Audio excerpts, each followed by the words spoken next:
called me last summer and said, I've done a lot, he knows that I've written a lot in the last few years about broker-dealer sales practices. And so he called me up and he said, I really think you should read Professor Jensen's work on integrity. I think you'll find it informative. So I started doing that, and I have found it informative and challenging, and a little nervous about what I'm going to say because I'm afraid after lunch I'll find out it's all wrong. But the broker-dealer customer relationship is a classic example of agency costs. So we have the monitoring expenditures by the principal, the customer. And customers aren't very good monitors of broker-dealers because they don't understand much about what broker-dealers do. So they could probably understand, what the opinions always say is, well, the customers should be checking their account statements, right? But what would they find?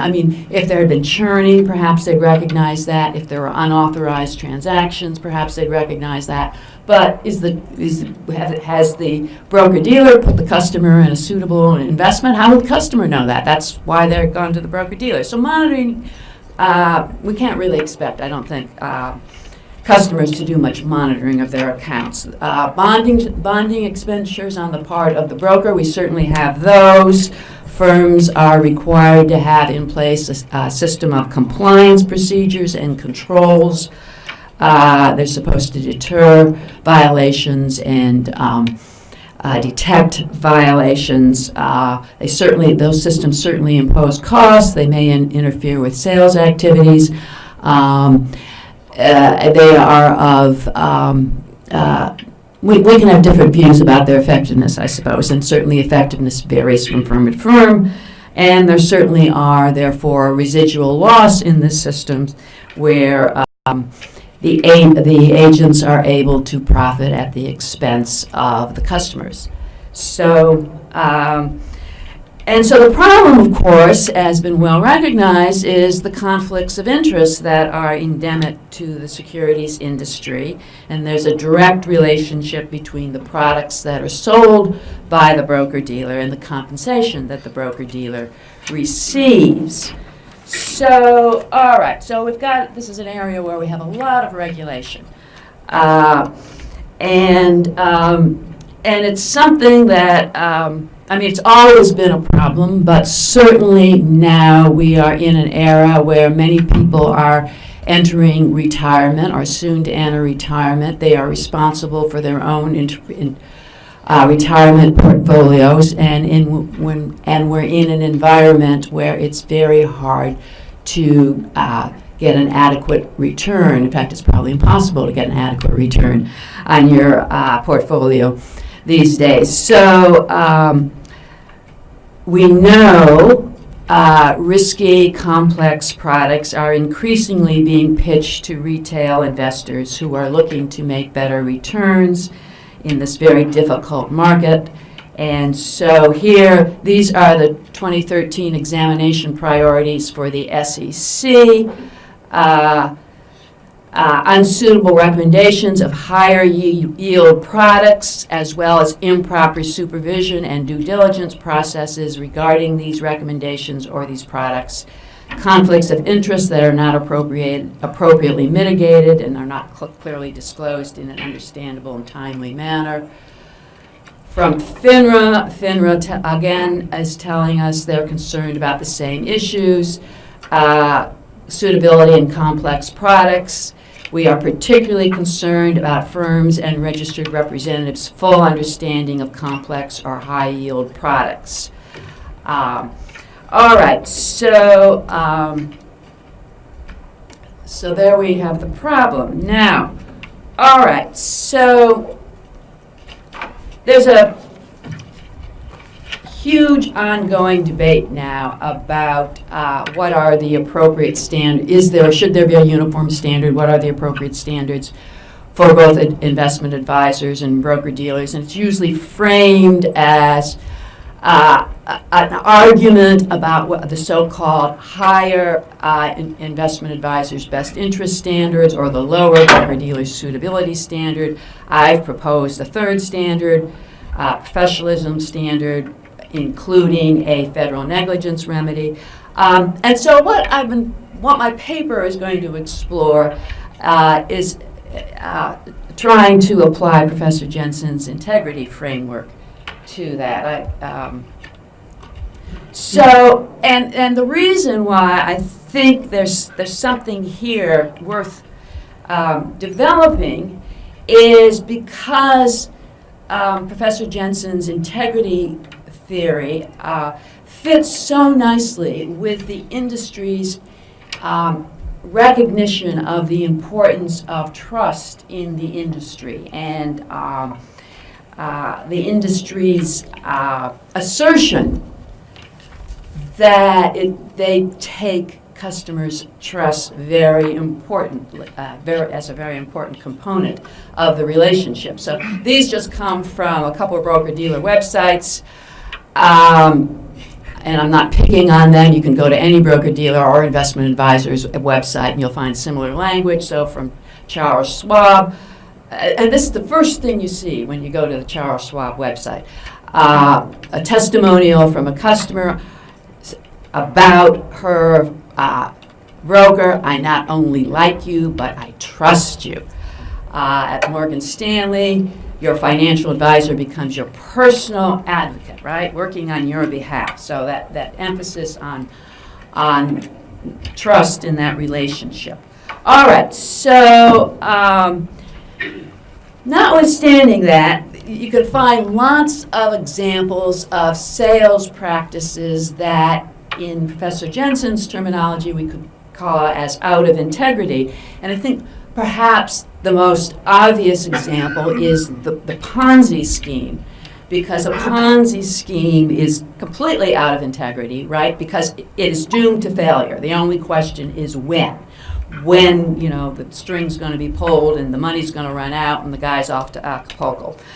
But there are lots of other practices that, as I was thinking about it, I think common practices, common abuses that we see that we can describe as out of integrity. So unsuitable recommendations. This is sort of the heart of what the SEC and FINRA investigate. So, and this is a clear duty. So whenever a registered representative recommends a security or an investment strategy to a customer, he must perform due diligence to ascertain that the security or strategy is suitable for that customer. That means that the registered rep both has to understand the product he's selling, and he has to understand the needs and objectives of his customer to make certain that there's a match. All right, so we've got lots of examples where they fail to do that. And in egregious cases, it's fraud, it's securities fraud. But there are lots of cases where it may not be so clear that it's outright fraud. Rather, it's negligence, it's due diligence, it's incompetence, it's carelessness, it's unprofessionalism. It's out of integrity. All right, that's FINRA rule. Here's just FINRA expresses it as the registered rep must show high standards of commercial honor and just and equitable principles of trade. So that's how they're stated. All right, so the 5 examples that I'm exploring in my paper: auction rate securities, private placements, non-traded real estate investment trusts, proprietary mutual funds, and variable annuities. And so the regulators have, there's just a list of settlements that the regulators entered into with a number of broker-dealer firms involving auction rate securities. So auction rate securities They're either debt instruments or the preferred shares, and their dividend rates or their interest rates or their dividends were reset periodically through auctions, and those auctions also provided the liquidity for these investments. And during the financial crisis, many auction rate securities auctions failed, and the investors were left with illiquid investments. What happened is that broker-dealers put customers into these auction rate securities, telling them that they were safe, they were liquid investments, they were the equivalent of cash, they were the equivalent of money market funds. So people, for example, who were planning to buy a house within the next year would put their money in auction rate securities, and of course, the markets froze. Now, if what the broker-dealer said was a lie, that's securities fraud. It's not clear in all these cases that the regulators could have proved fraud.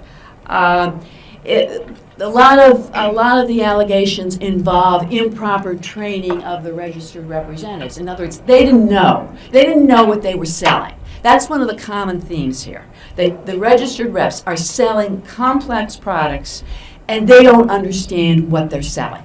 So obviously, they can't do the suitability analysis. Obviously, they can't explain them clearly to their customers because they don't know what they are.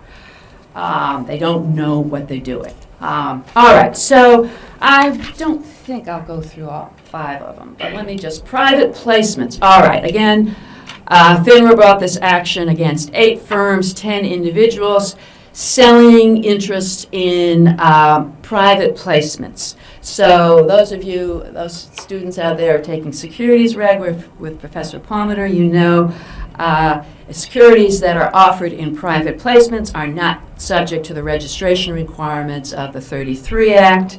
Therefore, they're only supposed to be offered to sophisticated investors or others that don't need the protection of the Act.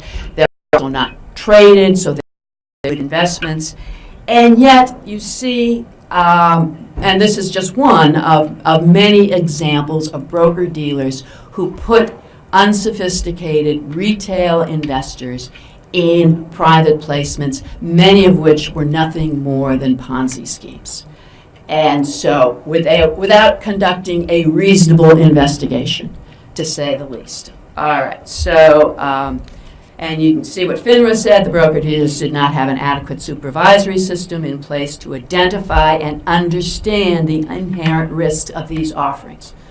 All right, so, similar with non-traded REITs, this was an action brought against a well-known Long Island broker-dealer firm for unfair practices in selling REITs to elderly and unsophisticated investors. Again, same problems. They're illiquid investments. They're risky investments. They weren't adequately explained to the customers. Proprietary mutual funds. Okay, so some broker-dealers market and affiliates mutual funds. They are almost always, in fact, I think I probably say always, they're always sold to retail customers, unsophisticated investors, and they're expensive. They're much more expensive than comparable products.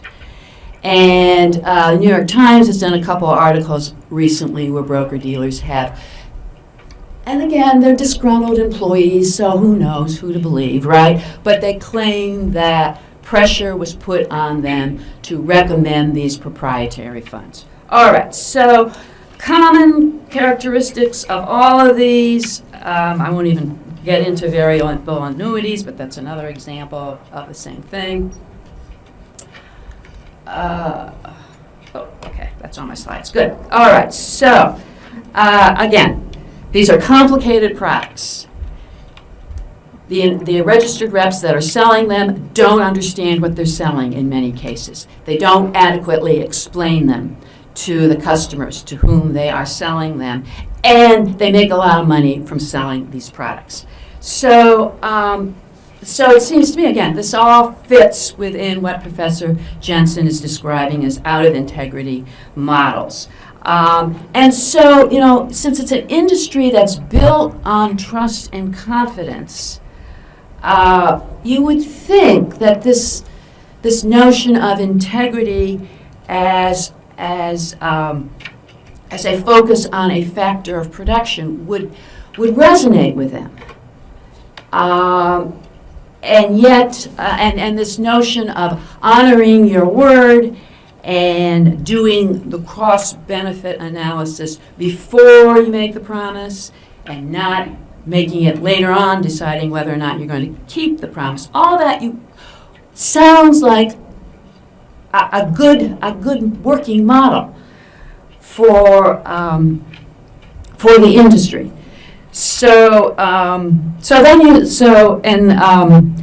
In the course of putting together this talk and thinking about this, I watched actually the Wake Forest talk that Professor Jensen gave, and one of the things he said, which resonated with me, sincerity is vastly overrated. And I think that's what you see. You see a lot of sincerity in the industry, and it is vastly overrated, and it causes a lot of harm to retail investors. So then you get to the puzzle, and maybe this is a good place to leave it.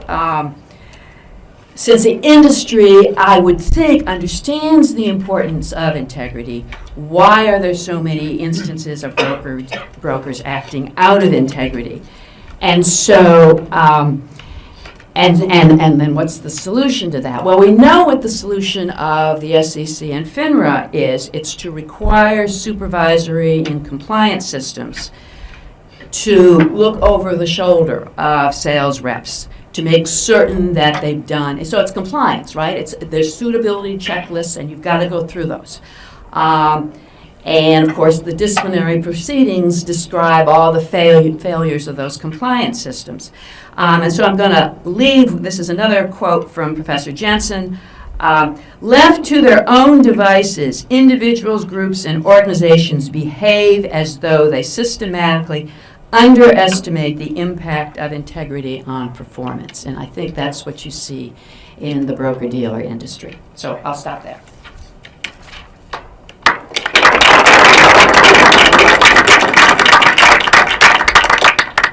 Would you like to take one or two quick questions? I think we have time. Do we have time? All right. Yes. Do you have any information about whether these type of unscrupulous behaviors change depending on whether the compensation model for the registered representatives is commission-based versus non-commission-based? That's the SEC is now trying to gather data on that, and at this point, we really don't have good data. But that's hopefully what the rulemaking process is going to flesh out. That's what they're hoping to find. I mean, that's the argument that has been made. Two commissioners made this when the SEC issued their staff study, which recommended a uniform fiduciary standard. Two commissioners thought the release of the study was premature without that evidence. What the study showed, according to the two commissioners, is that the public is confused about the difference between the standards. We don't know that difference in the standards and the confusion actually has caused harm to the customer. So that's right on question. Thanks, Barbara. Mm-hmm. Let me introduce Ken Rosen from the University of Alabama Law School, who follows up on this question of what's happening specifically in particular industries. Here again, the financial intermediaries industry, and Ken has a slightly different look at things, but it contrasts nicely with what Barbara's talking about and what we'll be talking about later this afternoon. Thank you, Alan, and thanks for the invitation for this great gathering of folks who we have here today. It's been a great discussion so far. And I think that what I'll say will interweave in some ways with what we've already heard this morning. Also, thank you to all the members of the law review. You've done a really great job, I think, in making this a really great visit for us here to Wake Forest. I think today, in order to keep people for as little time as possible from lunch, I probably will speak more in my native New York types of speed rather than my Alabama speed. So I think I'd like to get going. I will warn you, as I warn my students, sometimes my references to pop culture that you'll see on the slides are not merely there to be ironic, but also may provide deeper insight into the arguments I'm making. So I will go up and be a little bit more provocative, slightly changing the topic of the symposium to make it sort of more go to its extremes, which is essentially, is agency theory dead? And the premise, I think, of the talk is that it absolutely is not, and in fact, as we have greater challenges created by sort of new understandings of governance issues, really we need to refocus on some of the most traditional notions of agency and agency law. In some ways, I guess I would say I would take Doug's timeline even a little bit back further and sort of look at some of the very traditional agency law notions that really predate a lot of our theorization more recently of the agency problem. Of course, I understand that sort of in looking at that, some of this stuff, might potentially be viewed as past prime, but I hope by the end of the talk you will agree that it's actually as relevant as ever. So in terms of this, and sort of what are my motivations in coming to the project, first of all, I think in addition to kind of fitting in a new understanding of the importance of the old, I think also it's very important in this particular area to focus on what I will, which is intermediaries. Intermediaries obviously are systemically important. I also think that talking about them, as Barbara did as well, is interesting from a governance perspective, just as these as organizations. Certainly, I think when we talk about financial intermediaries, it's important to understand from a regulatory perspective, number one, the amount of density that is in this area. And so this is sort of what Barbara referred to as the great sort of volume, if you will, of rules governing these folks. But also, I guess I would say, and I'll come back to the end of this, that there are interesting differences in the regulation of different types of intermediaries. And I think that as we kind of think of the importance of agency theory, it's important to revisit that issue as well. Finally, I guess I would add that part of why I chose to talk about this at this particular symposium grows a little bit out of some testimony I gave before Congress in May of last year, which related to the SEC versus Citigroup Global Markets settlement, which received a lot of news attention, where Judge Rakoff in the Southern District of New York basically rejected a huge settlement. In that testimony, I basically argue for agency discretion in making those settlements, particularly as sort of the evidence proved in the hearing. We were talking about a huge percentage, if you will, of the possible ultimate recovery in that case. But it did make me think, as I continue to sort of talk about what I testified on in my scholarship, that it's important to think, well, if the settlement isn't the way to deal with some of the issues and some of the angst, as I'll get to in a minute, related to broker-dealers, to other financial intermediaries, then how can we kind of think about this in a constructive way? Because I think angst is the order of the day. While I think, I will say it warms my heart that we have 2 papers on broker-dealer regulation in a row, because I think that in terms of the nitty-gritty of broker-dealer regulation, some of the specific rules, there isn't as much scholarship as general discussions of the rules of financial institutions. But certainly, the general rules are important. They get a lot of attention, the scandals and so forth. Some of my prior work has focused on the dangers of regulating in the crucible of scandal, and there I mean the vessel as you kind of see on the slide. In this way, I sort of feel in terms of this morning to maybe be a little bit of the intellectual cousin of our European colleagues, and maybe this is because I studied in Europe as well. But I think one of the things that's happened as we have sort of rules that are created in the wake of scandal, that sometimes there's a feeling we have to throw a lot of rules at the problem, and that is not necessarily going to improve the situation always. In fact, sometimes it can be dangerous in terms of, as well I will get back to at the end of the talk, perhaps providing almost a roadmap to fraud in some instances. So before getting to that, let's focus on the question and talk a little bit about agency law and the agency problem in the context of a financial intermediary. Certainly, I think there are two important strains I want to pull out of this.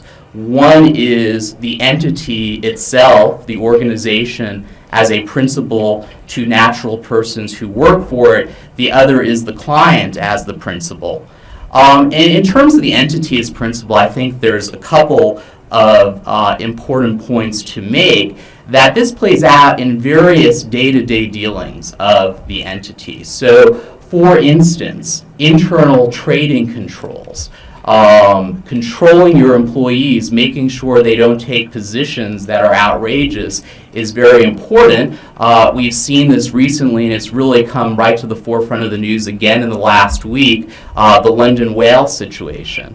And sort of the issue of trying to have control of what your traders are doing and how much risk they are putting the institution up against in potential losses.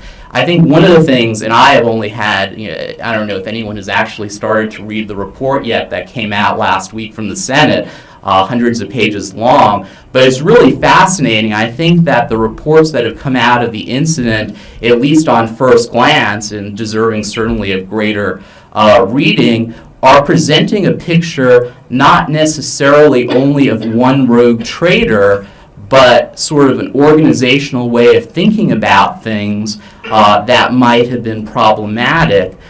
Certainly that means the maintenance of controls to try to keep your employees in check when they make these multi-million dollars and sometimes multi-billion dollar decisions is important. Also, I think classically when we're thinking about the entity as principal, that agency relationship comes into whether or not the entity is responsible for the acts of the rogue, if you will, to external parties.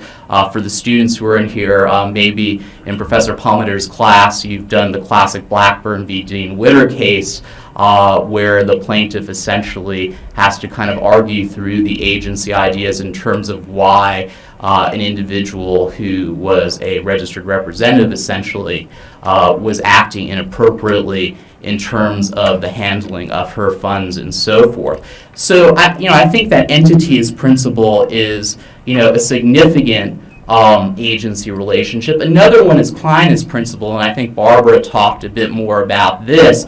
What I would like to add, and I'll just do it briefly because she did talk a bit about it, is that I think that when we think of situations that involve client, broker-dealer, let's say, relationships, it's important to move beyond what is the biggest ticket item, I think, from a media perspective, probably from a common understanding perspective, and that is when the fraud occurs. Fraud is hard to prove. There's lots of elements to it. There is an intent nature to it as well. It's very important to understand where folks from an agency perspective may have failed their clients as agents to their principals that fall short of fraud. So sort of the focus on fraud, sometimes the exclusivity of these other issues, I think can be problematic. So, when looking at those two types of agency relationships, then the next question is, well, what has been the legal response? And I think the legal response in this area has been a movement towards codification. I think this is reflective in a way of the relationship of agency law more generally with corporate law. So, for example, all of us know, right, how now you can read the Delaware Code and find fiduciary concepts that ultimately find some foundation in agency in those codes. Certainly, there are benefits of having codification, right? Clarity, making sure people know what the ideas are. However, sometimes codification might make people's responsibilities so precise that perhaps they are not going to overall look at trying to engage in best behavior, but rather are going to just try to meet the explicit rules. And I think this is what Job in part talked about from a European perspective earlier. In the area specifically of broker-dealer regulation, which I'll focus on as an example for this, tremendous amount of rules. So prior to the creation of FINRA, you would have the exchanges having their set of rules. You have the NASD rules of practice. I'm not sure if folks are aware of this, but essentially, even though FINRA has existed for a decent amount of time already, sort of the merger, if you will, of the rule books of the manuals is ongoing. It's a complex process, and it's an interesting statement that there are so many rules and so many details that there still needs to be both consolidation as well as, if you will, reconciliation between the two. The thing that I would like to get across, though, is if you go back to kind of the foundations, the earlier times of these rules, one way to think of them is essentially as a specialized version of the implementation of agency law concepts. The idea is that these are rules meant to deal with the inherent agency problem, and my argument would be that we need to remember that as we interpret these rules. So, the question becomes, as you codify, does the codification replace the other older common law concepts, if you will, or are these supplementing each other? I think when we forget that, we get into trouble. So 102b7, I'm sure many of you are familiar with the Disney litigation, where after the creation of the statutory exculpation provision, there was the idea, has a new fiduciary duty been created because of the nature of the text of the language related to good faith? The court in Delaware quickly has to backtrack on itself in a way in Stone v. Ritter and say, no, we didn't mean to imply that we're interpreting from this text that there's a new duty. But I think the series of cases is interesting in showing how when you codify, you can sometimes create confusion. I sort of wonder if in the first instance in Disney, the court had looked towards some of the foundational aspects of ideas of good faith in these fiduciary duties, if they might have been able to avoid the confusion in the first instance. So what I would claim is that it's useful for us, if we remember that agency law is foundational, that it might be able to provide some gap filling. And that's both as an interpretive tool, but I would say more broadly in terms of the gap filling, that it also is potentially useful as well as a way for courts, for people trying to understand the rules, to really see that they have this broader notion of behaving properly rather than merely trying to comply with the specific set of rules to the exclusion of other things. I guess I will sort of finish up with an idea from back when I was at the Commission, where I used to focus in part on broker-dealer issues for the SEC. When we had the implementation of trading of single stock futures, a really kind of interesting case study that I'll talk a little bit more about in the paper. But at that time, because single stock futures were called into question as to whether or not they should be treated as securities or as futures, the regulatory structure for intermediaries came up as well. And some argued, well, let essentially futures commission merchants who trade these things be regulated by their rules, let SEC sort of regulate and step in to regulate the broker-dealers who traded these products, because after all, the rules for these different types of intermediaries are meant to actually protect customers. And I think if you look through the tradition, sort of the congressional testimony at the time, well, you'll find the argument that the Commission made, which I think eventually carried the day, was that even though one may say kind of broadly things are the same, the devil perhaps is in the detail, and we should sort of have a more fulsome type of regulatory sort of provisions that apply to these products. Some might criticize that as essentially having additional regulation that's not necessary. I think, sort of the argument would be, well, if there is to some extent some overlap, the belts and suspenders, so to speak, that from a consumer protection perspective, that is worthwhile given the prevalence of the types of problems that I think that agency theory sort of encompasses. So I think that is a good point for me to stop. So thank you.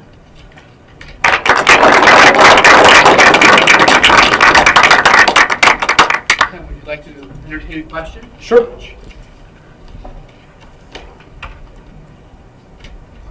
I do a lot of security arbitration on the FINRA arbitration. One of the arguments you make in every case is that there's no private right of action to solve regulatory rules. And then most of the lawyers, financial service firms, who are running every arbitration, they'll say, you can't even look at it. What's your answer? So we have all these rules, but if they're right, there's no effect. Yeah, and I think that in some ways, I would take that as providing some buttressing of the argument I'm making that those who are in the position to interpret these rules have to understand that the rules represent something more than what is exactly written on the piece of paper, but that represent essentially the tradition of trying to deal with a particular problem, and that it is fair to argue about those things, I would think.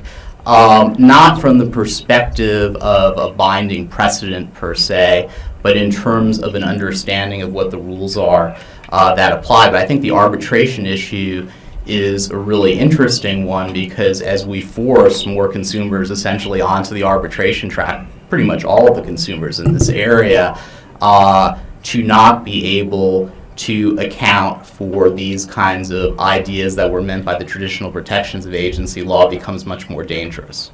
We ignore them. Most arbitrators sit. Yeah, and we're going to use these as arguments. And that's why I think it's important to have a dialogue on this and to maybe sort of get people's awareness up of it, so maybe that can have sort of some marginal effect. Obviously, sort of the persuasiveness is the first stage.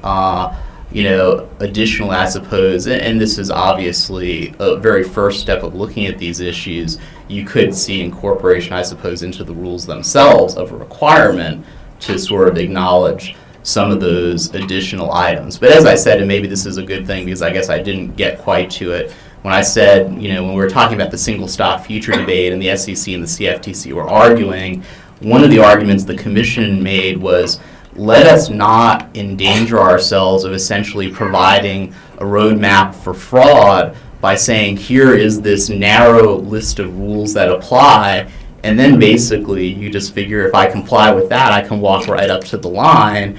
Rather, let us kind of incorporate the robust tradition of why we regulate and how we regulate in this area and apply it to the stock, to the stock futures so that we can have more integrity in the trading of them.